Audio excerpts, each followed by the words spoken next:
الله رب العالمين والصلاة والسلام على نبينا محمد وآله وصحبه أجمعين أما بعد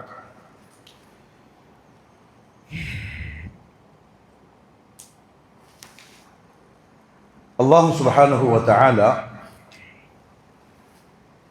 ബദർ യുദ്ധത്തിൻ്റെ ദിവസം റസൂലുള്ളാഹി സ്വല്ലല്ലാഹു അലൈഹി വസല്ലമ തങ്ങൾക്കും ബദറിൽ പങ്കെടുത്ത 300 ചില്ലാനം സഹാബാക്കൾക്കും അവരുടെ ദുആഇന് ഉത്തരം നൽകി യുദ്ധം അവർക്ക് എളുപ്പമാക്കി കൊടുക്കുക. സൂറത്തുൽ അൻഫാലിൽ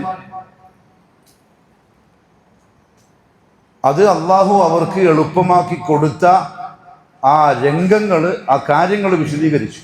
മഴ പെയ്ച്ചു കൊടുത്തു, ഉറക്കം കൊടുത്തു, ശത്രുക്കളുടെ എണ്ണം അവരുടെ കണ്ണിൽ കുറച്ച് കാണിച്ചു കൊടുത്തു. രണ്ട് സൈഡിലും രണ്ട് പാഠങ്ങളുണ്ട്. മുസ്ലിം പട്ടാളത്തിൻ്റെ ക്യാമ്പിലും ഖുറൈശി പട്ടാള ക്യാമ്പിലും രണ്ട് അവസ്ഥകളാണ്. ഒന്ന് ഈമാനിൻ്റെ സമാധാനപരമായ അവസ്ഥ, മറ്റൊന്ന് കുഫറിൻ്റെ ഒരു സമാധാനവുമില്ലാത്ത എന്താകുമെന്നുള്ള ഭീതിയിലും വെപ്രാളത്തിലുമുള്ള പടക്കുന്നൊരവസ്ഥ. ശരിയാണ്, അള്ളാഹു പറഞ്ഞു അലാ ബിദിക്രില്ലാഹി തത്മഇന്നുൽ ഖുലൂബ്.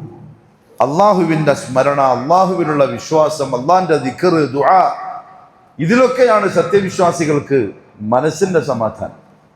ദുനിയാവിൻ്റെ വസ്തുക്കളുടെ സമാധാനം കിട്ടൂല. അത് ദുനിയാവിൻ്റെ വസ്തുക്കൾ ഒരുപാട് കൈകാര്യം ചെയ്യുന്ന ആളുകളോട് ചോദിച്ചു നോക്കണം, അതിന് സമാധാനം ഉണ്ടോ? ഇല്ല, പരക്കം പായും ചിലപ്പോൾ. അതേസമയത്ത് കുഫറില്, ഗഫലത്തില്, അശ്രദ്ധയില്, മഅസിയത്തില്, അള്ളാഹ്ക്ക് ഇഷ്ടമില്ലാത്ത കാര്യങ്ങളില്, കുരുത്തക്കേടുകളില്, പാപങ്ങളില് സമാധാനം എന്ന് പറയുന്ന സാധനം ഉണ്ടാവില്ല. അത് ശരിക്കും ഈ രണ്ട് ക്യാമ്പിലും കാണുന്നുണ്ട്. കാരണം ഒന്നാമത് ഖുറൈശികളുടെ കൂട്ടത്തിൽ ഈ പട്ടാളക്കാരിൽ എല്ലാവരും ഒരേ മനസ്സുള്ളവരല്ല. ബാത്തിലിന്റെ ശക്തികൾ എപ്പോഴും പുറമെ ഒന്നാണെങ്കിലും ഉള്ളിൽ പലതായിരിക്കും. തഹ്സബുഹും ജമീഅൻ വഖുലൂബുഹും ശത്താ. നിങ്ങൾക്ക് അവരെ പറ്റി കാണുമ്പോൾ തോന്നും, ഓ അവരെല്ലാവരും ഒറ്റക്കെട്ടായി, നമ്മൾ മാത്രം ഒറ്റക്കായി പോയി. വഖുലൂബുഹും ശത്താ. ഒറ്റ കസേരയിലും സോഫയിലും അവർ ഇരിക്കുന്നുണ്ടെങ്കിലും അവരുടെ മനസ്സ് 100 1000 മനസ്സായിരിക്കും. ഒരൈക്യം അവർക്കിടയിൽ ഉണ്ടാവില്ല. ഖുറൈശി ക്യാമ്പിനും ആ ഐക്യമില്ല. കാരണം അതിൽ ചില ആൾക്കാർ ആദർശപരമായി വിയോജിപ്പിന്റെ പേരിൽ യുദ്ധത്തിൽ വന്ന ആൾക്കാരുണ്ട്. ഗോത്രത്തിന്റെ ഇസ്സത്ത് കാക്കാൻ വേണ്ടി വന്ന ആൾക്കാരുണ്ട്. ഗനീമത്ത് സ്വത്ത് മുന്നിൽ കണ്ടുകൊണ്ട് വന്ന ആൾക്കാരുണ്ട്. പിന്നെ ഈ കള്ളു കുടിക്കാനും പാട്ട് കേൾക്കാനും നൃത്തം ചവിട്ടാനും ഒരു സുഖമുള്ളൊരു യാത്ര, ഒരു ടൂർ, അങ്ങനെ ചിന്തിച്ച് വന്ന ആൾക്കാരും ആ കൂട്ടത്തിലുണ്ട്. എല്ലാവരും ഒറ്റ ലക്ഷ്യത്തിലല്ല. ഇപ്പുറത്താണെങ്കിലോ ഒരൊറ്റ ലക്ഷ്യം, എന്ത് മാത്രമേ ഉള്ളൂ? കലിമത്തുല്ലാഹി ഹിയൽ ഉല്യ. അള്ളാഹുവിന്റെ കലിമ മുന്നിലാവണം, ബാത്തില് കുഫർ താഴണം. ഈ ചിന്തയിലാണ്ട് സഹാബത്തിന് വേറെ ചിന്ത ഒന്നുമില്ല. ഈ ചാരൻ, അബൂജഹൽ അയച്ച ചാരൻ, മുസ്ലിം പട്ടാളക്കാരുടെ എണ്ണവും അവരുടെ മുഖത്തുള്ള മരണത്തെ തെല്ലും ഭയമില്ലാത്ത ധൈര്യത്തിന്റെ ലക്ഷണവും, നമ്മൾ ഒരാൾ കൊല്ലപ്പെട്ടിട്ടല്ലാതെ നമുക്ക് ഒരാളെ കൊല്ലാൻ പറ്റൂല എന്ന ഇയാളുടെ നിരീക്ഷണവും കുഫാറുകളുടെ പട്ടാളക്കാർക്കിടയിൽ ആശയക്കുഴപ്പമുണ്ടാക്കി. അവരുടെ ധൈര്യം ചോർന്നു പോകാൻ തുടങ്ങി. അവസരം മുതലെടുത്ത് ഉത്ബ അവിടെ ഒരു പ്രഭാഷണം നടത്തി.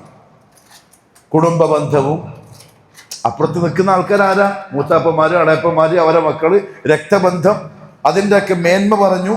അവരുടെ കുടുംബ പാരമ്പര്യം പറഞ്ഞു, തറവാടിത്തം പറഞ്ഞു. അതുകൊണ്ട് നമ്മൾ യുദ്ധം ചെയ്യേണ്ടവരല്ല, നമ്മൾ തിരിച്ചു പോകേണ്ടവരാണ്, വെറുതെ എന്തിനാ ഒരു കുഴപ്പത്തിൽ നിൽക്കുന്നത് എന്നെല്ലാം പറഞ്ഞിട്ട് ആളുകളെ പിന്തിരിപ്പിക്കാനുള്ള ഒരു ശ്രമത്തിലാണ് ഉത്ബ. കൂടെ യുദ്ധം ചെയ്യാൻ ആഗ്രഹമില്ലാതെ നിർബന്ധിതനായി വന്നവർ അനുകൂലിക്കുകയും ചെയ്തു. പക്ഷെ അവരെല്ലാം തീരുമാനിക്കണ്ടേ, അവിടെ അന്ന് യുദ്ധം നടക്കണോ വേണ്ടോ എന്നുള്ള തീരുമാനിക്കേണ്ട നേതാവ് അബൂജഹലാണ്. അങ്ങനെ ഇവരെല്ലാവരും കൂടെ അബൂജഹലിനെ കണ്ട് സംസാരിക്കാൻ വേണ്ടി ചെന്നു. അബൂജഹൽ അവരെ ആളുകളുടെ പട്ടാളക്കാരുടെ മുന്നിൽ വെച്ച് ഭീരുക്കളായി ചിത്രീകരിച്ച് പെണ്ണുങ്ങളോട് ഉപമിച്ച് ആകെ കളിയാക്കിയ ഒരു പരിഹസിച്ച് ഒന്നുമല്ലാതാക്കി. എന്ന് വെച്ചാല് അബൂജഹലിന്റെ മനസ്സിലുള്ള തന്ത്രം എന്താ അറിയോ? ശൈത്താൻ തോന്നിപ്പിക്കുന്ന വസ്വാസാണ്. ബാത്തിലിന്റെ കൂടെ എപ്പോഴും ശൈത്താൻ ഉണ്ടാവും. അബൂജഹലിന്റെ ലക്ഷ്യം അവനെ താഴ്ത്തിക്കെട്ടലല്ല, മറിച്ച് അവരെ കുറ്റപ്പെടുത്തി ആൾക്കാരെ മുമ്പൊന്ന് പരിഹസിച്ചിട്ട് ഉള്ളിലുള്ള ജോഷിനെ പുറത്തെടുക്കലാണ്. ആഹാ, എന്നെ അങ്ങനെ ഭീരുവാക്കുന്നല്ലേ നീ എന്നെ പെണ്ണിനോട് പിന്നെ ഉപമിക്കാണല്ലേ, ഞാൻ കാണിച്ചുതരാം, ഞാൻ ആരാന്ന് കാണിച്ചുതരാം. അബൂജഹലിന്റെ അടവ് പഠിച്ചു. ഉത്ബന്റെ ഉള്ളിൽ നിന്ന് മറ്റേതങ്ങ് പുറത്തേക്ക് വന്നു. ഞാൻ കാണിച്ചുതരാം, നീ എന്നെ അങ്ങനെ പെണ്ണാക്കൊന്നും വേണ്ട, ഞാൻ എന്നെ പിന്നെ ഭീരുവാക്കൊന്നും വേണ്ട, ഞാൻ എന്താ കാണിക്കുന്നത് കണ്ടോ. നേരത്തെ കുടുംബബന്ധം പ്രസംഗിച്ച അതേ ഉത്ബ ആദ്യം വാളെടുത്തു. ശത്രുപക്ഷത്തിൽ നിന്നും യുദ്ധത്തിനായിട്ട് ആദ്യം മുന്നോട്ട് വരുന്നത് ഒന്ന് ഈ ഉത്ബയാണ്. രണ്ടാമത് ഉത്ബന്റെ മകൻ വലീദ് ബിൻ ഉത്ബ. കാരണം ബാപ്പ വിളിച്ചു വേണ നമ്മളെ കുടുംബം നമുക്ക് ഒന്ന് കാണിച്ചു കൊടുക്കാം, അബൂജഹൽ പറയുന്നത് കേട്ടില്ലേ.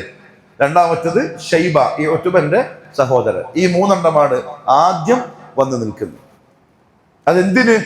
അബൂജഹൽ ഇങ്ങനെ പറഞ്ഞിട്ട്. അതുകൊണ്ടാണ് എപ്പോഴും ഉലമാക്കൾ പറയുന്നത്, വിവേകം മാറ്റിവെച്ചിട്ട് വികാരത്തിന് അടിമപ്പെട്ടുകൂടാ, അപകടം മാത്രമേ ഉണ്ടാവുള്ളൂ. ഉത്ബ നല്ല വിവേകിയായിരുന്നു, കാര്യങ്ങളൊക്കെ മനസ്സിലാക്കിയിട്ട് പ്രസംഗിച്ച ആളാണ്. പക്ഷെ ഒരുത്തൻ ബാക്കിൽ നിന്ന് കുത്തിക്കൊടുത്തപ്പോ ഇവന്റെ വികാരം പുറത്തേക്ക് വന്നു. ഇന്ന് മുസ്ലിം ഉമ്മത്തിന്റെ വികാരം പുറത്താക്കാൻ വേണ്ടി എന്തെല്ലാം ചെയ്യുന്ന മീഡിയകള്, കുഫാറുകള്, അത് നമുക്കൊട്ട് മനസ്സിലാവുന്നില്ല. നമ്മൾ അവരെന്താ ചെയ്യുന്നു പറയുന്നു മനസ്സിലാക്കാതെ നമ്മളെ വിവേകം തൽക്കാലം മാറ്റി വികാര ജീവികളായി കല്ലെറിയാനും രാധ വിളിക്കാനും കലാപം ഉണ്ടാക്കാനും അവരെന്താഗ്രഹിച്ചോ അതേപോലെ നമ്മളുമായി. അത് പറ്റൂല. വിവേകത്തോടു കൂടി മാത്രമേ മുസ്ലിമീങ്ങൾ മുഅ്മിനീങ്ങൾ പെരുമാറാൻ പറ്റുള്ളൂ. ഇവിടെ ഉത്ബക്ക് സംഭവിച്ചത് അതാണ്. അതേ സമയത്ത് ഇപ്പുറത്തോ മുസ്ലിം പട്ടാളക്കാരെ റസൂലുള്ളാഹി സ്വല്ലല്ലാഹു അലൈഹി വസല്ലം സഫ് നിർത്തുക. സാധാരണ അറബികളുടെ യുദ്ധശൈലി, ഇവരുടെ ഗോത്ര യുദ്ധം എന്ന് പറഞ്ഞാല് നമ്മുടെ നാടൻ അടിയില്ലേ, ഏതാ അടിക്കാറ് പഴയ അടിക്കാറൊക്കെ ഇല്ലേ നമ്മളെ കൂട്ടത്തില്, പഴയ നാടൻ തല്ലാറില്ലേ. എങ്ങനെ അടി? മൂന്നാലെണ്ണം ഒരുമിച്ച് അവിടുന്ന് ഇവിടുന്നും വരിക, അടിച്ച് തൂഫാനൊക്കെ പോവാ. ഖലാസ്, നാടൻ തല്ല്, കൂട്ടം കൂടി അങ്ങ് അടിച്ചു പിടിച്ച്. അതാണ് അവരുടെ പഴയ യുദ്ധം. ഖുറൈശികൾക്ക് ആ യുദ്ധമേ അറിയുള്ളൂ. പക്ഷെ മുഹമ്മദ് സല്ലല്ലാഹു അലൈഹി വസല്ലം അന്ന് ഒരു പ്രത്യേക തന്ത്രം സ്വീകരിച്ചു. ഇന്നല്ലദീന, സൂറത്തു സഫിൽ അല്ലാഹു പറഞ്ഞു, യുഖാതിലൂന ഫീ സബീലിഹി സഫൻ കഅന്നഹും ബുൻയാനും മർസൂസ്. നിസ്കാരത്തിന് സഫ് നിൽക്കുന്ന പോലെ പട്ടാളക്കാരൻ നബി സല്ലല്ലാഹു അലൈഹി വസല്ലം അണിയായിട്ട് നിർത്തി. ആദ്യം കുതിരപ്പട്ടാളം. എത്ര കുതിരയുണ്ട് എന്നാ പറഞ്ഞേ? 2 കുതിരയേ ഉള്ളൂ. ഒന്ന് സുബൈർ ബിൻ അവ്വാമിന്റെ കുതിര, മറ്റേത് മിഖ്താദ് ബിൻ അസ്വദിന്റെ കുതിര. ആകെ 2 കുതിര. അപ്പുറത്ത് 700 കുതിരകളുണ്ട്, ഇടാകെ 2 എണ്ണം. അതിന്റെ ബാക്കില് കുന്തം കൊണ്ട് യുദ്ധം ചെയ്യാൻ വന്ന പട്ടാളക്കാർ സഫ്. അതിന്റെ ബാക്കിലെ സഫില് വാളുകൊണ്ട് യുദ്ധം ചെയ്യേണ്ട ആള്. അതിന്റെ ബാക്കില് അമ്പെയ്ത്തുകാർ. എന്തിനാ ഏറ്റവും ബാക്കിൽ അമ്പെയ്ത്തുകാരെ വെക്കുന്നത്? അവരാണ് മെയിൻ ആളുകളെ ടാർഗറ്റ് ചെയ്യേണ്ട ആൾക്കാർ. ഒരുത്തൻ വാളും കൊണ്ട് ശരിക്കും ഇങ്ങോട്ട് കയറി വരുന്നുണ്ട്, നിങ്ങളുടെ അമ്പെട്ടോണം ഓന്റെ നെഞ്ചും കൂടി തകർത്തിട്ട് അമ്പെയ്തോണം. അങ്ങനെ സഫായിട്ട് ഖുറൈശികൾക്ക് തിരിയുന്നില്ല. പണ്ട് നമ്മളിങ്ങനെ ഒരുമിച്ച് ആടം തന്നല്ലേ, ഇതെന്താ മുഹമ്മദ് ഈ കാണിക്കുന്നത്? ഇതിപ്പോ എവിടുന്നാ തുടങ്ങേണ്ടത്? ആരാ ഇപ്പൊ നമ്മളെ ആക്രമിക്കാൻ വേണ്ടി വരിക? ഇതൊന്നും തിരിയുന്നില്ല. അങ്ങനെ റസൂലുള്ളാഹി തങ്ങള് സഫ് നിർത്തുക. മുഹാജിരീങ്ങളുടെ സഫിന്റെ അമീർ അലി ഇബ്നു അബി താലിബ്, മോളെ പുതിയാപ്പിള. നല്ല ധീരനായിരുന്നു അലി, ഫിറ്റ്നസിന്റെ ആള്, നല്ല കട്ട ബോഡിയും ഭയങ്കര ധൈര്യവും. ഖന്തക്ക് യുദ്ധത്തിന്റെ അന്ന് അംബ്രുബിനു ബുദ്ധ്, എൻ്റെ ഓർമ്മ ശരിയാണെങ്കിൽ, ഖുറൈശികളുടെ 50 വയസ്സ് കഴിഞ്ഞ ഒരു യോദ്ധാവ്. 50 വയസ്സ് കഴിഞ്ഞ ഏകദേശം 80ഓളം വയസ്സ് താരീഖിന്റെ കിതാബിലുണ്ട്. പക്ഷെ ഭയങ്കര ശക്തനാണ്. ഓൻ ഖന്തക്കിന്റെ കിടങ്ങിന്റെ ഒരു ഭാഗത്ത് കൂടി ശത്രുക്കൾ കുറച്ച് വന്നു. അതിലൊരുത്തം ഇവനാണ്, ഈ വന്നവൻ. ഇവന്റെ ശരീരം മുഴുവനും ഇരുമ്പിന്റെ പടച്ചട്ടം ധരിച്ചിട്ടാണ് ഇവൻ വന്നിട്ടുള്ളത് കുതിരപ്പുറത്ത്. എന്നിട്ട് മുസ്ലിമുകളെ വെല്ലുവിളിച്ചു, ആരുണ്ട് എന്നോട് പൊരുതാൻ? അലി എണീച്ചു. 20 വയസ്സിട്ട് ആ സമയത്ത് റസൂലുള്ളാഹി പറഞ്ഞു, അലി, അത് അംബ്രു ബിൻ ബുദ്ധാണ്, നിനക്ക് കയ്യില. അപ്പൊ അവിടെ ഇരുന്നു. റസൂലുള്ളാഹി തങ്ങൾ അങ്ങനെ പറയണമെങ്കിൽ മറ്റൊന്റെ ശക്തി എന്തായിരിക്കും? രണ്ടാമത് വെല്ലു വിളിച്ചു. അലി എണീച്ചു വന്നു. എന്തിനാ? പൊട്ടാസ് പൊട്ടിക്കാനാ? വരുന്ന പൊട്ടാസ് പൊട്ടിക്കാനല്ല, യുദ്ധത്തിനാ വിളിക്കുന്നത്, വാൾപ്പയറ്റിന്. റസൂലുള്ളാഹി പറഞ്ഞു, അലി അത് അംർ ഇബ്നു അബീ ബുദ്ദാണ്, എനിക്ക് പറ്റൂല. അവിടെ ഇരുന്നു. മൂന്നാമത് വിളിച്ചു. അലി തന്നെ എണീച്ചു. റസൂലുള്ളാഹി ഇതേപോലെ പറഞ്ഞു. അലി പറഞ്ഞു, അംർ ബുദ്ദാണെങ്കിൽ അംർ ബുദ്, ഞാൻ അലിയാണ്, അബൂ താലിബിന്റെ മോൻ, ഞാൻ പോവാണ്. സഹാബാക്കൾ പറയാൻ, പൊടിപട്ടലങ്ങളെ കൊണ്ട് നിറഞ്ഞ് ഇയാൾ കുതിരപ്പുറത്ത് ചാടി ഇറങ്ങി, ഭയങ്കരമായ വാൾപ്പയറ്റ്. കുറെ നേരത്തിന് ശേഷം അലിന്റെ അല്ലാഹു അക്ബർ എന്ന് വിളി കേട്ടപ്പം നമുക്ക് സമാധാനമായി. ഓനെ വെട്ടിക്കൊന്നിട്ട് അലി തിരിച്ചു വന്നിട്ടുള്ളൂ. അത്ര ധീരനായിരുന്നു റസൂലുള്ളാഹിന്റെ പുതിയാപ്പള. നമ്മളെ പിള്ളറോ, നമ്മളെ ഇപ്പോഴത്തെ വയസ്സുള്ള പിള്ളറെ ധൈര്യം ഒന്ന് ആലോചിച്ച് നോക്കി. മുഅദ്ദിൻ അല്ലാഹു അക്ബർ എന്ന് വിളിക്കുമ്പോൾ പള്ളിയിലേക്ക് തിരിഞ്ഞു നോക്കാൻ പറ്റുന്നില്ല. പിന്നല്ല അതിന്റെ അപ്പുറത്തുള്ളത്, പിന്നല്ല അതിന്റെ അപ്പുറം. ഫജ്ർ നിസ്കാരത്തിന് എണീക്കാൻ പറ്റുന്നില്ല, എന്നിട്ടല്ലേ മറ്റത്. മുഹാജിറുകളുടെ കൊടി ഇദ്ദേഹത്തിന്റെ കയ്യിലാണ്. ഇപ്പുറത്ത് അൻസാറുകളുടെ കൊടി സഅദ് ഇബ്നു മുആദിന്റെ കൈമലാണ്. യുദ്ധത്തിന്റെ മെയിൻ പതാക മിസ്അബ് ഇബ്നു ഉമൈറിന്റെ കയ്യിലാണ് റളിയല്ലാഹു അൻഹും അജ്മഈൻ. അതിന് കാരണമുണ്ട്. കാരണം യുദ്ധത്തിന് ശരിക്കും പറഞ്ഞാൽ ഈ വിജയപരാജയം തീരുമാനിക്കപ്പെടുക ഈ കൊടി നോക്കിയിട്ടാണ്. പതാക വാഹകൻ കൊല്ലപ്പെട്ട് കൊടി വീണാൽ പിന്നെ മുസ്ലിം പട്ടാളം എവിടെയുണ്ട്, സ്വന്തം സൈന്യം എവിടെയുള്ളത് പിന്നെ ആർക്കും തിരിയില്ല. ആകെ ആശയക്കുഴപ്പവും അങ്ങോട്ടും ഇങ്ങോട്ടും എല്ലാവും. ആളുകൾ ഈ കൊടി നോക്കിയിട്ടാണ് എന്ത് ചെയ്യുക, ഒരുമിച്ച് കൂടാ യുദ്ധകളത്തിൽ. ഇത് മുസ്അബ് ഇബ്നു ഉമൈറിന്റെ കൈമൽ റസൂലുള്ളാഹി കൊടുക്കാനുള്ള കാരണം മക്കക്കാർക്കും മദീനക്കാർക്കും മുസ്അബിനെ ശരിക്കും അറിയാം. മദീനത്തേക്ക് വന്നിട്ട് ഒരു കൊല്ലമായിട്ടുള്ളൂ. അപ്പൊ മദീനക്കാർക്ക് മുഹാജിരിങ്ങൾ എല്ലാവരും പരിചയമായില്ല. അപ്പൊ ആർക്കും അറിയാത്തൊരാളെ കൈമേൽ കൊടി കൊടുത്താൽ ആശയക്കുഴപ്പമുണ്ടാവാൻ ചാൻസ് ഉണ്ട്. മുസ്അബ് ഇബ്നു ഉമൈറിനെ മക്കക്കാർക്ക് പണ്ടേ അറിയാം, മുഹാജിരിങ്ങൾക്ക്. അൻസാറുകൾക്ക് എങ്ങനെ അറിയാം പറയും? മദീനക്കാർക്ക് മുസ്അബ് ഇബ്നു ഉമൈറിനെ പരിചയം ഉണ്ടാവാനുള്ള കാരണം എന്ത്?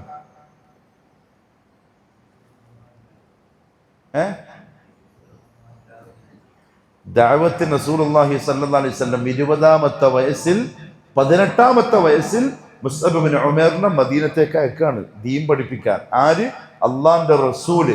18 വയസ്സുള്ള മുസ്അബ് ഇബ്നു ഉമൈർ മദീനത്ത് പോയിട്ട് ദീൻ പഠിപ്പിക്കാൻ പറ്റിയ ക്വാളിഫിക്കേഷൻ ഉള്ള ആളാണ് എന്ന് റസൂലുള്ളാഹിക്ക് തോന്നണമെങ്കിൽ ആ 18 വയസ്സുള്ള പയ്യന്റെ ഇൽമ എന്തായിരിക്കും, ദീൻ എന്തായിരിക്കും?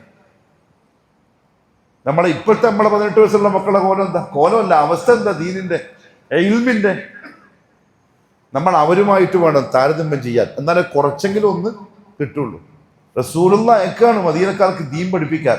മദീനക്കാരുടെ ഉസ്താദാണ് മുസ്അബ് ഇബ്നു ഉമൈർ റളിയല്ലാഹു അൻഹു. ബദറിൽ വരുമ്പോ 20 വയസ്സാണ്, ഉഹദിൽ 21 വയസ്സാണ്. 21-ാമത്തെ വയസ്സിൽ ഉഹദിൽ ആള് പോവുകയും ചെയ്തു. 21-ാമത്തെ വയസ്സിൽ ചരിത്രം സൃഷ്ടിച്ചിട്ട് യാത്രയായി മുസ്അബ് ഇബ്നു ഉമൈർ. ആകെ ജീവിച്ച എത്ര കൊല്ലം? 21 കൊല്ലം. ഇവിടെ 50 കൊല്ലം നമ്മൾ ജീവിച്ചിട്ട് ഇസ്ലാമിന്റെ ചരിത്രം സൃഷ്ടിക്കാൻ നമുക്ക് പറ്റിയില്ല.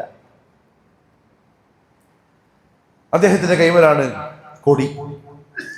ഈ സഫ് ഇങ്ങനെ നിർത്തുന്നതിന്റെ ഇടയിൽ ഒരു സംഭവം ഉണ്ടായി. റസൂലുള്ളാഹി സ്വല്ലല്ലാഹു അലൈഹി വസല്ലം തങ്ങള് ഒരു വടി കൊണ്ട് ആളുകളെ നേരെ നിർത്തുകയാണ്. അപ്പൊ ഒരാൾ മാത്രമുണ്ട് മുന്നോട്ട്, സവാദ് റളിയല്ലാഹു അൻഹു. അപ്പൊ ആ വടി കൊണ്ട് സവാദിന്റെ വയറ്റത്തിന് അടി കൊടുത്തിട്ട് റസൂലുള്ളാഹി പറഞ്ഞു, ഇസ്തവി യാ സവാദ്, സവാദ നേരെ നിൽക്ക്, സഫ് തെറ്റിക്കല്ല, ലൈൻ തെറ്റിക്കല്ല. പെട്ടെന്ന് സവാദ് പറയാൻ, ഔജഅതനി യാ റസൂലല്ലാഹ്, അങ്ങനെ വേദനിപ്പിച്ചിരിക്കുന്നു, എനിക്ക് പകരം വീട്ടണം. സഹാബത്താകെ അന്തം വിടുകയാണ്. അപ്പുറത്ത് 1000-ഓളം വരുന്ന പട്ടാളക്കാർ യുദ്ധത്തിന് തയ്യാറായി 3 മുന്നോട്ട് വന്ന് നിൽക്കുകയാണ്. ഇവിടെ സഹാബാക്കൾ ആ ഭീതിയുടെ വെപ്രാളത്തിലാണ്. ആ സമയത്ത് ഒരുത്തര നേതാവിനോട് തിരിച്ച് പ്രതികാരം ചോദിക്കുകയാണ്. സഹാബാക്കൾക്ക് ദേഷ്യം, ഉമറിന്റെ മനസ്സൊക്കെ കത്താൻ തുടങ്ങി. ഔജഅതനി യാ റസൂലല്ലാഹ്, അങ്ങനെ വേദനിപ്പിച്ചു, എനിക്ക് പകരം വീട്ടണം. അങ്ങ് നീതിയും സമത്വവും പ്രസംഗിക്കുന്ന ആളല്ലേ, അത് പഠിപ്പിക്കാൻ വന്ന അധ്യാപകനല്ലേ, അങ്ങ് പിന്നെ എന്നെ മാത്രം എങ്ങനെ അടിച്ചത്? എനിക്ക് വേദന എടുത്തു, എനിക്ക് പകരം വീട്ടണം. പൊതുവെ ആ ഒരു സന്ദർഭത്തിൽ അങ്ങനെ പ്രതികരിക്കുന്ന പട്ടാളക്കാരന്റെ വിധി എന്താ അറിയോ? എന്തായിരിക്കും? സ്പോട്ടിൽ കൊല്ലലാണ്. യുദ്ധനീതി അനുസരിച്ച് അവിടെ വെച്ച് ആ പട്ടാളിനെ കാരണം കൊല്ലും. കാരണം അച്ചടക്ക ലംഘനമാണ് സൈന്യത്തിന്റെ. മുഹമ്മദ് മുസ്തഫ സല്ലല്ലാഹു അലൈഹി വസല്ലം വടി സവാദിന്റെ കൈമ കൊടുത്തു. തുറന്നു പ്രതികാരം വിട്ട്. അപ്പൊ സവാദ് പറഞ്ഞു, എൻ്റെ തുണിയില്ലാത്ത, നോക്കണേ യുദ്ധത്തിനാ നിൽക്കുന്നു ഈ പട്ടാള. അതുകൊണ്ട് ഞാൻ പറഞ്ഞത് ആയുധം കൈമിലുള്ള വാളല്ല ആ പട്ടാള ബദരീങ്ങളുടെ ആയുധം. ബദരീങ്ങളുടെ ആയുധം തൗഹീദാണ്, ഈമാനാണ്, അഖീദയാണ്. തുണിയില്ലാത്ത ബോഡിയിലാണ് നിങ്ങൾ എന്നെ അടിച്ചത്, നിങ്ങൾക്ക് തുണി മാറ്റി തരണം. റസൂൽ സല്ലല്ലാഹു അലൈഹി വസല്ലം തൻ്റെ മേൽവസ്ത്രം മാറ്റി വയറ് കാണിച്ചു കൊടുത്തു. സവാദ് ആ വടി താഴെയിട്ട് റസൂലുള്ളാഹിനെ അങ്ങ് കെട്ടിപ്പിടിച്ച് സുരതരാ ചുംബിക്കാൻ തുടങ്ങി. വയറ്റത്ത് ഒരേ ചുംബിക്കൽ. റസൂലുള്ളാഹി ചോദിച്ചു, മാ ഹമലക അലാ ഹാദാ യാ സവാദ്. സവാദ്, ഈ സമയത്ത് നീ എന്താ ഈ കാണിക്കുന്നു? നീ ഇങ്ങനെ ചെയ്യാനുള്ള കാരണം എന്താണ്? സവാദ് പറയാണ്, യാ റസൂലല്ലാഹ്, രംഗം നിങ്ങൾക്കറിയില്ലേ? അവിടെ ആ പട്ടാളക്കാർ നമ്മളെ കൊല്ലാനുള്ള കൊതിയിലാണ് വന്ന് നിൽക്കുന്നു. നമ്മളങ്ങോട്ട് യുദ്ധത്തിന് ഇറങ്ങാൻ പോവാണ്. ഒരു പക്ഷേ ഈ യുദ്ധത്തിൽ ഞാൻ കൊല്ലപ്പെട്ടാൽ ഇനി എനിക്ക് അങ്ങനെ കാണാൻ പറ്റില്ല, നിങ്ങളടുത്ത് നിൽക്കാൻ എനിക്ക് പറ്റില്ല. അപ്പം ഞാൻ ഈ ദുനിയാവുന്ന് പോകുമ്പം എൻ്റെ ശരീരം അവസാനമായി തൊടുന്നത് നിങ്ങളുടെ പരിശുദ്ധമായ തുണിയായിക്കോട്ടെ എന്ന് എനിക്കൊരു ആശ തോന്നി. ഞാൻ അതുകൊണ്ടാണ് ഇങ്ങനെ ചെയ്തത്. റസൂലുള്ളാഹി സ്വല്ലല്ലാഹു അലൈഹി വസല്ലം സവാദിന് വേണ്ടി ദുആ ചെയ്തു. സഹാബാക്കൾ പറയാം, നമുക്ക് ആഗ്രഹം വന്നുപോയി, ആ അവസരം നമുക്ക് കിട്ടിയിരുന്നെങ്കിൽ ആയിരുന്നു. സഹാബാക്കൾ റസൂലുള്ളാഹിനെ പൊന്നുപോലെ സ്നേഹിച്ചവർ, റസൂലുള്ളാഹിന്റെ സാന്നിധ്യം മറ്റെന്തിനേക്കാളും കൊതിച്ചവർ, ആ പ്രിയപ്പെട്ടവരുടെ പിൻഗാമികളായ നമുക്കോ സുന്നത്ത് എന്ന് പറഞ്ഞാൽ ഒരു അലർജി സുന്നത്തിനോട്. ഇപ്പം രസം കിട്ടുന്നത് സുന്നത്ത് നമ്മുടെ ഒരു ലൈഫ് സ്റ്റൈലിൻ്റെ എതിരായിപ്പോയി സുന്നത്ത്. ഇതായിരുന്നു മുൻഗാമികൾ യുദ്ധക്കളത്തിലായി പരിപാടി കാണിക്കുന്നത്. അതൊക്കെയാണ് പ്രിയപ്പെട്ടവരെ ബദറിന്റെ പാഠം. ഇതല്ല ബദറിന്റെ പാഠം. അള്ളാഹു മനസ്സിലാക്കാനുള്ള തൗഫീഖ് നസീബാക്കട്ടെ. ഖൈർ. റസൂലുള്ളാഹി സ്വല്ലല്ലാഹു അലൈഹി വസല്ലം തങ്ങൾ സഫ് ശരിയാക്കിയിട്ട് പറഞ്ഞു, ബനു ഹാഷിമിനെ കണ്ടാൽ നിങ്ങൾ ആരും കൊല്ലരുത്. ഹാഷിം കുടുംബം, സുൽത്താന കുടുംബം, പ്രത്യേകിച്ചും എൻ്റെ പ്രതിവ്യൻ അബ്ബാസിനെ കണ്ടാൽ നിങ്ങൾ കൊല്ലരുത്. അബ്ബാസ് റളിയല്ലാഹു അൻഹു നേരത്തെ മുസ്ലിമായ ആളാണ്, പക്ഷെ ആരും അറിയിച്ചില്ല. മക്കത്ത് രഹസ്യങ്ങൾ അല്ലാഹുവിന്റെ റസൂലിന് ചോർത്തി കൊടുത്തത് ഈ അബ്ബാസാണ് റളിയല്ലാഹു അൻഹു, സുൽത്താൻ മൂത്താപ്പ. അബ്ബാസിനെ കണ്ടാൽ നിങ്ങൾ കൊല്ലരുത് പറഞ്ഞ പോലെ സഹാബാക്കൾ പലരുടെയും മുന്നിൽ അബ്ബാസ് പെട്ടു, പക്ഷെ കൊന്നില്ല. അല്ലാഹുവിന്റെ റസൂലിന്റെ ശക്തമായ തഗ്. അതേപോലെ നിങ്ങൾ ഒരു മുശ്രിക്കിന്റെ പേര് പറഞ്ഞിട്ട് പറഞ്ഞു അയാളെ കണ്ടാലും കൊല്ലരുത്. അതെന്തുകൊണ്ടാണെന്നറിയോ? അന്ന് ശുഅബ് അബി താലിബിൻ ഉപരോധം ഏർപ്പെടുത്തിയ സമയത്ത് അള്ളാന്റെ റസൂലിന്റെ ഹാഷിം കുടുംബത്തിന്റെ ഈ മോശമായ അവസ്ഥ, തിന്നാനില്ല, കുടിക്കാനില്ല, വെള്ളമില്ല, ഭക്ഷണമില്ല, ഒരു 3 കൊല്ലത്തെ ശുഅബ് അബി താലിബിന്റെ ഉപരോധം. കൊറോണ വന്നൊക്കെ പുറത്തിറങ്ങാണ്ട് ഒരു മാസം നമ്മൾ കഷ്ടപ്പെട്ട് നമുക്കറിയില്ലേ. 3 കൊല്ലം ഉപരോധം. ഈ പറഞ്ഞ ആള് ഇത് അവസ്ഥ കണ്ട് സഹിക്കാൻ പറ്റാണ്ട് ഖുറൈശികളടുത്ത് പോയി അള്ളാഹുവിന്റെ റസൂലിന് വേണ്ടി സംസാരിച്ചു. മുശ്രിക്കാണ്, പക്ഷെ റസൂലുള്ളാഹി തങ്ങൾ ആ നന്മ മറന്നില്ല. ബദറിൽ വന്നപ്പോൾ റസൂലുള്ളാഹി പറഞ്ഞു അയാളുണ്ട് സൈന്യത്തിൽ, അന്ന് നമ്മളെ സഹായിച്ച ആളാണ്, അയാളെ കണ്ടാൽ കൊന്നേക്കരുത്. സഹാബാക്കൾക്ക് ഉന്നത്തിൽ കിട്ടി അദ്ദേഹത്തെ പല പ്രാവശ്യം. പക്ഷെ അപ്പോഴൊക്കെ അവര് പറഞ്ഞു നബി സല്ലല്ലാഹു അലൈഹി വസല്ലം നിങ്ങൾ ഒന്നും ചെയ്യണ്ടെന്ന് പറഞ്ഞിട്ടുള്ളൂ. യുദ്ധക്കളത്തിൽ മുശ്രിക്ക് നിന്നിട്ട് ഉയർത്തു. ഇതാണോ മുഹമ്മദിന്റെ നന്മ എന്ന് വിചാരിച്ചിട്ട്? മുഹമ്മദിന്റെ ഇഹ്സാൻ ഇതാണോ? കൊല്ലാൻ വേണ്ടി വന്നിരിക്കുന്ന ശത്രുവാണ്, പക്ഷെ പട്ടാളക്കാർക്ക് കൽപ്പന കൊടുത്തിരിക്കാൻ അയാളെ കണ്ട കൊല്ലാൻ പാടില്ല, മുമ്പ് നമുക്ക് നന്മ ചെയ്ത ആളാണ്. ഇതാണ് മുഹമ്മദ് മുസ്തഫ സല്ലല്ലാഹു അലൈഹി വസല്ലം. അല്ലാണ്ട് ഈ തെമ്മാടിക്കൂട്ടങ്ങൾ പറയുന്ന പോലെയല്ല. എക്സ് മുസ്ലിം മറ്റൊരു ടീമുണ്ടല്ലോ, തെമ്മാടികൾ, വൃത്തികെട്ടവർ, പട്ടികൾ, അവർ പറയുന്ന പോലെയല്ല. മുഹമ്മദ് മുസ്തഫ സല്ലല്ലാഹു അലൈഹി വസല്ലം പരിശുദ്ധനാണ്, സൽ സ്വഭാവിയാണ്. ആകാശത്ത് നിന്ന് ആയത്തിറങ്ങിയത് ഇന്നക ലഅലാ ഖുലുഖിൻ അദീം. പിന്നെ ഇവരെന്ത് വന്നാൽ എങ്ങനെ ചോദിച്ചാൽ റസൂലുള്ളാഹി തങ്ങൾ ഖൈർ. റസൂലുള്ളാഹി സ്വല്ലല്ലാഹു അലൈഹി വസല്ലം ഇത് പറഞ്ഞു. അപ്പോഴത്തേക്ക് 3 ആൾക്കാർ വന്നിട്ട് വിളിച്ചു ചോദിച്ചു, ആരുണ്ട് നമ്മളോട് പൊരുതാൻ? ഉത്ബയും ഷൈബയും ഉത്ബന്റെ മോൻ വലീദും. മദീനത്ത് നിന്ന് വന്ന അൻസാരികളിൽപ്പെട്ട 3 ചുറുചുറുക്കുള്ള ചെറുപ്പക്കാർ മുന്നോട്ട് വന്നു. നമ്മളുണ്ടോ എന്ന് പറഞ്ഞു. ആദ്യമായിട്ട് ഇത് ചെയ്യുന്ന ടീമാണ്. ഒറ്റമക്ക് ശരിക്കും കാണുന്നില്ല ഇവരാരാണ്. ഒന്നെങ്കിൽ മുഖം മൂടിയിട്ടുണ്ടാവും, അല്ലെങ്കിൽ പൊടിപടലുകൾ ഉണ്ടാവും. യുദ്ധക്കളമല്ലേ. മൻ അൻതും, ആരാ നിങ്ങള്? അപ്പൊ നമ്മള് അഫ്രാഇന്റെ 2 മക്കളുണ്ട് ആ കൂട്ടത്തിൽ. അഫ്രാ ഒരു സ്ത്രീയുടെ പേരാ മദീനത്തുള്ള. അവർ 2 മക്കളും പിന്നെ വേറൊരു സഹാബി അബ്ദുല്ലാഹിബിൻ റവാഹയുടെ മകൻ അബ്ദുല്ല. ഈ 3 സഹാബാക്കൾ. അവര് പേര് പറഞ്ഞു, കുടുംബം പറഞ്ഞു. അപ്പൊ ഒറ്റവും പറയാൻ ലാ ഹാജത ലനാ ഫീക്കും, നിങ്ങൾ നമുക്ക് ആവശ്യമില്ല. നിങ്ങൾ മദീനത്തെ ചെള്ളു പിള്ളറ്, നിങ്ങൾക്ക് നമുക്ക് ആവശ്യമില്ല. നമുക്ക് ആവശ്യം ബനു അമ്മിന, നമ്മുടെ ചോരയിലുള്ള കുറെ ടീംസിന്റെ അപ്പുറത്ത്, നമ്മുടെ അളയപ്പന്മാരും മൂത്താപ്പന്മാരും മക്കളും അമ്മാവന്മാരും മരുമക്കളും ഒക്കെയായിട്ടുള്ള കുറെ ഉണ്ട്. മക്കത്ത് നിന്ന് വന്ന ടീം, അവരാരുണ്ടെങ്കിൽ വരാൻ പറ. നേരത്തെ ഒത്തുമ്പോ എന്താ പ്രസംഗിച്ച്? കുടുംബബന്ധം. ഇപ്പൊ ആരെ വിളിക്കുന്ന കൊല്ലാൻ? അതേ കുടുംബത്തിനെ. വികാരിയായി പോയി ആ സമയത്ത്, വിവേകം പോയി. റസൂലുള്ളാഹി സ്വല്ലല്ലാഹി അലൈഹി വസല്ലം പറഞ്ഞു, ഖും യാ ഹംസ. ഹംസനെ അറിയോ? ഹംസൂച്ചല്ല, ഹംസത്ത് ബിൻ അബ്ദുൽ മുത്തലിബ്. ചരിത്രം ഒന്ന് വായിച്ചു നോക്കണം. സിംഹങ്ങളെ വേട്ടയാടല ജോലി മക്കത്ത്. മരുഭൂമിയിൽ പോയിട്ട് പാറക്കെട്ടിൽ പോയിട്ട് സിംഹങ്ങളെ വേട്ടയാടിയിട്ട്, ഒട്ടകപ്പക്ഷികളെ വേട്ടയാടി കൊന്നിട്ട് അതിന്റെ തൂവൽ കൊണ്ട് മാല ആക്കിയിട്ട് ആ മാലയിട്ടിട്ട് ഇങ്ങനെ വാളും അമ്പും പിന്നും പിടിച്ചിട്ട് മക്കത്തേക്ക് വരും. ഇപ്പൊ ഹംസ ഈ വേട്ട കഴിഞ്ഞിട്ടാ വരുന്ന ആൾക്കാർക്ക് തിരിയും. വരുത്തി കാണുമ്പോൾ എല്ലാവരും കൂടി കൂടും. ഹംസ എന്നിട്ട് കാട്ടുപോയ കഥ പറഞ്ഞു കൊടുക്കും. വേട്ടന്റെ കഥ, ധീരതയുടെ കഥ. ഭയങ്കര. അതുകൊണ്ടല്ലേ മുഹമ്മദ് സല്ലല്ലാഹു അലൈഹി വസല്ലം ഹംസ മുസ്ലിമായപ്പോ തക്ബീർ വിളിച്ചത്. സഹാബാക്കൾ പറഞ്ഞെന്താ അറിയോ? നമ്മൾ ആ ദാറുൽ അർക്കമിന്റെ മുകളിലത്തെ മച്ചു പാറിപ്പോകുമ്പോൾ പോയി. അത്ര ശബ്ദത്തിലാണ് അവര് അല്ലാഹു അക്ബർ വിളിച്ചത് ഹംസ വന്നപ്പോ. ഖും യാ ഹംസ.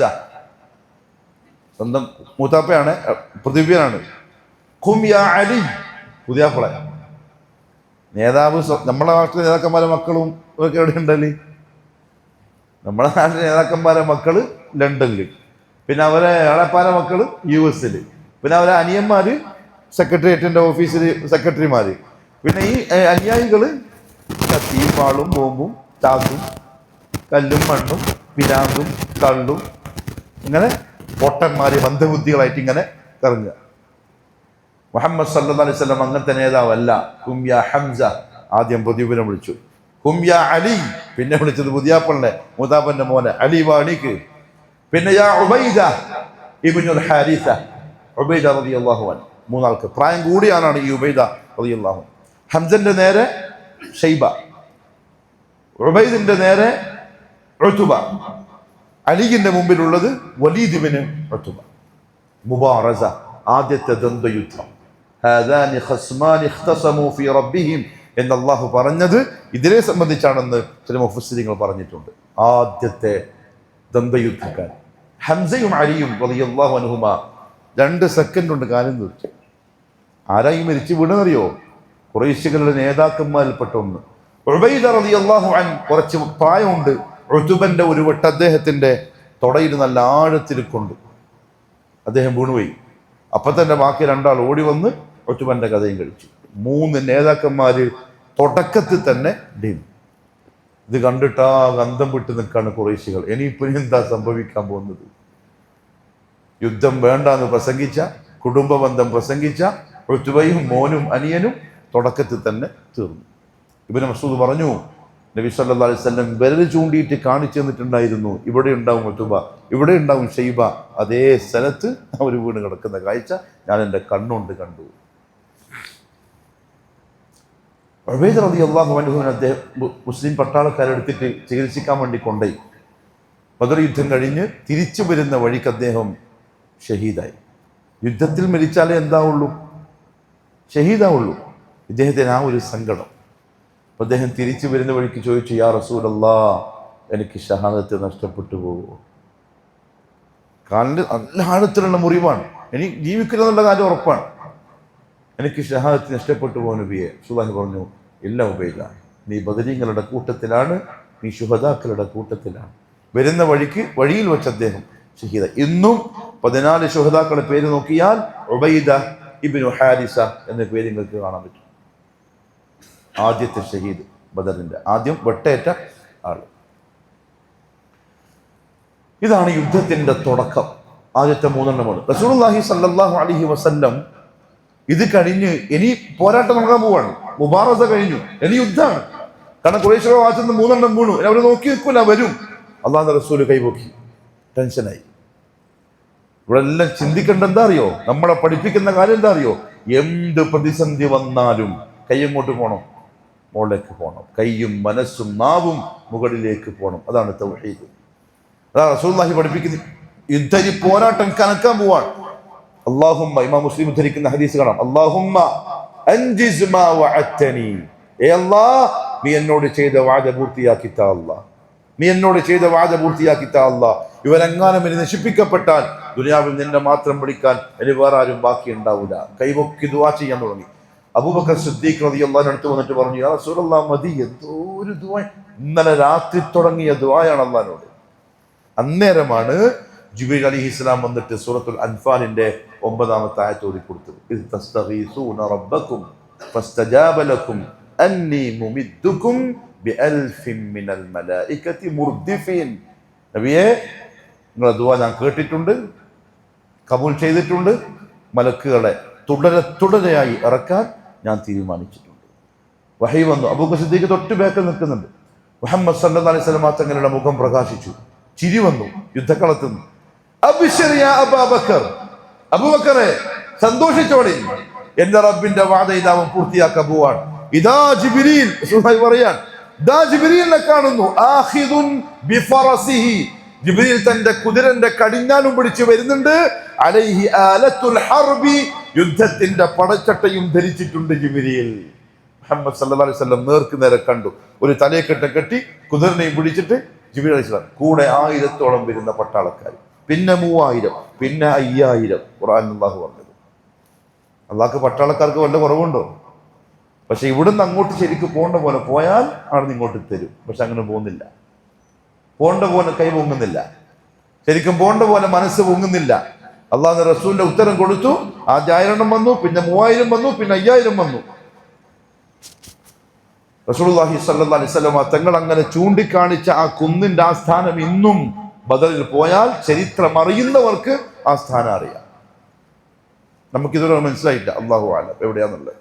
നമ്മുടെ അനിയന്മാർ മദീനത്ത് നിന്ന് അവരുടെ ഉസ്താദിന്റെ കൂടെ പോയപ്പോൾ ആ ഉസ്താദ് അവർക്ക് ആ ഭാഗം കാണിച്ചു കൊടുത്തു എന്ന് പറഞ്ഞു. റസൂലുള്ളാഹി തങ്ങൾ വിരൽ ചൂണ്ടിയിട്ട് ഇതാ ജിബ്രീൽ തന്റെ കുതിരയും പിടിച്ചു വരുന്നു എന്ന് പറഞ്ഞ സ്ഥലം ശരിയാണ്. അല്ലാഹു സുബ്ഹാനഹു വ തആല റസൂലുള്ളാഹി സ്വല്ലല്ലാഹു അലൈഹി വസല്ലമ തങ്ങളുടെ ദുആഇന് ഉത്തരം നൽകി.